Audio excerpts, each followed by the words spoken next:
안녕하세요. 9월 20일 모닝 인사이트 시작하겠습니다. 저는 제약바이오 담당 김태희 연구원입니다. 네, 지난주 프랑스 파리에서 에스모 2022가 개최됐습니다. 에스모는 유럽 아마케고 미국의 아스코가 있다라면 유럽에서는 에스모가 가장 크고 의미 있는 아마케라고 보시면 될 것 같습니다. 이번 학회에서 가장 관심이 높았던 질환은 폐암 쪽이었고 신약 개발 기술로는 여전히 ADC 쪽에 사람이 많이 몰렸습니다. 특히 전시장 입구 바로 앞에 가장 좋은 부스를 차지한 회사가 에노투를 개발한 아스트라제네카 그리고 다이치 산교가 차지했다는 점에서도 ADC의 높은 위상을 확인할 수가 있을 것 같습니다. 국내에서는 10개 이상의 업체가 참가했습니다. 에이비온, NK맥스, 네오이뮨텍, 종근당 등이 포스터 발표를 했고 국내에서 가장 많은 연구 결과를 발표한 업체는 루닛입니다. 루닛이 5개 연구 결과 그리고 에이비온이 두 번째로 3개의 포스터를 발표했다고 보시면 될 것 같습니다. 보통 포스터로 많이 발표를 하는데 좀 의미가 있거나 중요한 연구 결과는 구두로 프레젠테이션을 합니다. 국내에서 프레젠테이션 발표를 했던 업체는 ABL 바이오, 그리고 제넥신, 그리고 HLB, 발표는 항서제약이 했습니다. 이 3개 업체가 좀 관심을 받았다라고 보실 수 있을 것 같습니다. 국내 업체 중에서 주목해야 될 발표는 에이비온과 ABL 바이오, NK맥스 이렇게 3개를 들 수 있습니다.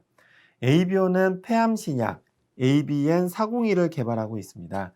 총 이거 관련해서 3건의 연구 결과를 발표했는데 조기 진단을 통해서 환자의 예후를 예측하고 그리고 타그리소 내성에 대해서 마우스 데이터가 상당히 잘 나왔다는 점 그리고 이 2개를 바탕으로 설계한 임상 이상 데이터 공개가 주된 내용이었습니다. 지금 폐암이 상당히 좀 문제가 되고 있습니다. 폐암 돌연변이가 워낙 빠르게 그리고 많이 나오고 있기 때문에 이 돌연변이에 대한 씨앗 개발이 중요한 상황에서 ABN401이 이 역할을 담당하고 있다. 이렇게 보시면 될 것 같고요. 두 번째, ABL 바이오 같은 경우에는 이중항체를 개발하고 있습니다.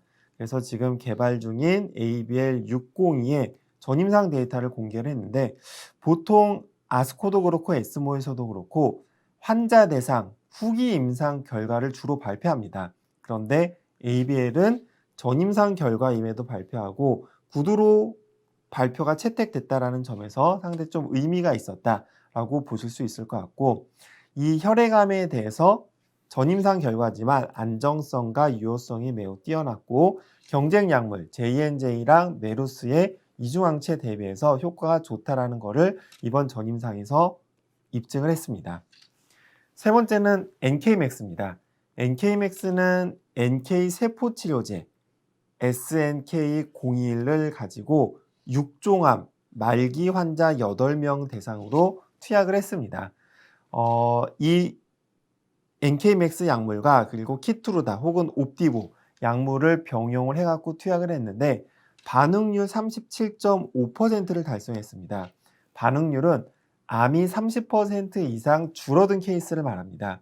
그래서 8명 중에 3명이 암이 30% 이상 줄어들었고 그러면서 반응률이 37.5%가 나왔다고 보시면 될 것 같습니다. 그리고 T세포와 다르게 NK세포 같은 경우에는 상당히 안정성이 높습니다. 그래서 이번에도 보통 2, 3등급 부작용을 체크를 했는데 이 부작용이 하나도 발생하지 않았을 만큼 안정성이 매우 높다는 점에도 주목할 만하다고 보고 있습니다. 해외 이슈로는 폐암과 ADC가 가장 핫했습니다. 폐암 같은 경우는 앞에서 살짝 말씀드렸던 것처럼 환자도 많고 시장도 크고 다양한 변이가 존재합니다. 하지만 아직 이 변이에 대해서 마땅한 치료제가 없기 때문에 개발 가능성이 높은 질환군이라고 보시면 될 것 같습니다. 그래서 이번 학회에서는 전통적인 케미컬 의약품 그리고 타그리스 중심의 표적 치료제, 키투르다의 면역항제뿐만 아니라 최근에 새롭게 뜨고 있는 ADC와 이중항체까지 다양한 치료제에 대한 연구 결과가 쏟아졌고 하나의 약물로 이걸 치료하기 너무 어렵기 때문에 2가지 약물을 병용을 해서 투약하는 것이 최근엔 트렌드인데 과연 어떤 약물을 병용을 하는 게 효과가 제일 좋을 것이냐 이런 최적의 조합을 찾는 시도도 계속 이어졌습니다. 그리고 앞으로 향후에 폐암 치료제는 관전 포인트로는 이 돌연변이에 대한 의약품 개발, 그리고 조기 진단을 통해서 얼마나 빠르게 적절한 의약품을 투약하게 될 것인가, 이 두 개가 관건이 될 것이라고 보고 있습니다. 두 번째 하이라이트는 역시 AD였습니다. ADC 같은 경우가 그 아스코에서도 기립박수를 받고 상당히 이슈가 됐었는데, 이번 에스모에서도 학회장이 되게 컸었는데 여기에 참여를 하지 못하고 문 밖에서 들을 사람이 있는 만큼 상당히 열기는 뜨거웠다라고 보시면 될 것 같습니다. 이 이유가 NO2라는 약물 때문인데, 이 NO2가 유방암 환자를 대상으로 반응률 61%, 그리고 질병 통제율, 암이 줄어드는 것과 암이 커지지 않는 비율을 합친 겁니다. 이 질병 통제율이 97.9%로 매우 효과가 좋았다라는 거죠. 그래서 ADC의 성공 가능성을 이 NO2가 처음 밝혔고, 이 NO2 이후에도 길리어드의 트로델비, 그리고 방광암 치료제인 페드세브, 이런 다양한 ADC 약물이 긍정적인 내용을 발표했습니다. 그래서 이번에서 역시 ADC 시장이 지속적으로 확대될 것이라는 점을 다시 한번 확인시켜준 자리였다라고 보고 있습니다. 그래서 결과적으로 이 폐암 쪽에서는 국내 업체 중에서는 말씀드렸던 에이비온, 브릴지바이오, 보로노이, 이렇게 세 개 업체가 상당히 앞서 있고, ADC 분야에서는 국내의 레고캠바이오가 다수의 기술 이전하면서 상당히 좀 치고 나가고 있는 그런 모습이기 때문에 이들 종목들 관심 있게 보시면 좋을 것 같습니다. 네, 이상으로 9월 20일 모닝 인사이트를 마치겠습니다. 감사합니다.